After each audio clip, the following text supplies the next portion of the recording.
हवेली की दीवारें अब पहले जैसी शांत नहीं थीं। हर तरफ एक अजीब सी बेचैनी फैल चुकी थी। दीवार पर टंगी पुरानी तस्वीर और उसके पीछे से आती वह भारी आवाज। आरव समझ चुका था कि इस हवेली का हर कोना एक रहस्य छिपाए बैठा है। अचानक तस्वीर के पीछे से फिर जोरदार धमाके होने लगे। आरव, मेरी बात सुनो। जो दिख रहा है उस पर भरोसा मत करना। तुम कौन हो? अगर सच जानते हो तो सामने आओ।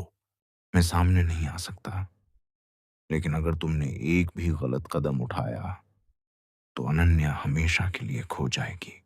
अनन्या का नाम सुनते ही आरव ने बिना देर किए दीवार पर टंगी तस्वीर को उतार दिया।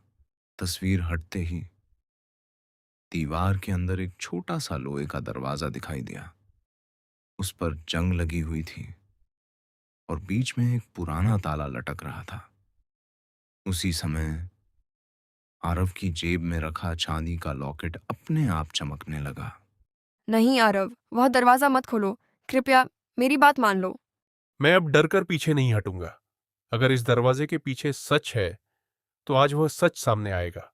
आरव ने कांपते हाथों से लॉकेट को ताले के पास ले जाकर छुआ। ताला अपने आप खुल गया। दरवाजा धीरे धीरे खुला।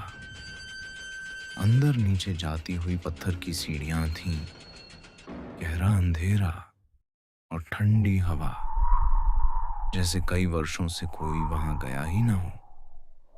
आरव ने टॉर्च चलाई और पहला कदम नीचे रखा। जैसे ही वह आखिरी सीढ़ी तक पहुंचा, टॉर्च की रोशनी एक पुराने कमरे पर पड़ी। कमरे के बीचों बीच एक लकड़ी की कुर्सी रखी थी। उस कुर्सी पर पीठ किए हुए कोई व्यक्ति बिल्कुल चुपचाप बैठा था। कौन है? कमरे में कुछ क्षण तक सन्नाटा छाया रहा।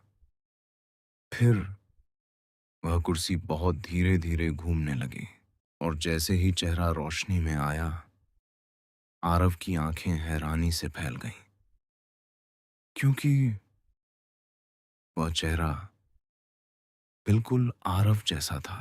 आखिर वह आदमी कौन था जो हूबहू आरव जैसा दिखता था? क्या यह सिर्फ एक संयोग था, या इस हवेली का सबसे बड़ा रहस्य अब सामने आने वाला था? जानने के लिए बने रहिए कहानी के अगले भाग में।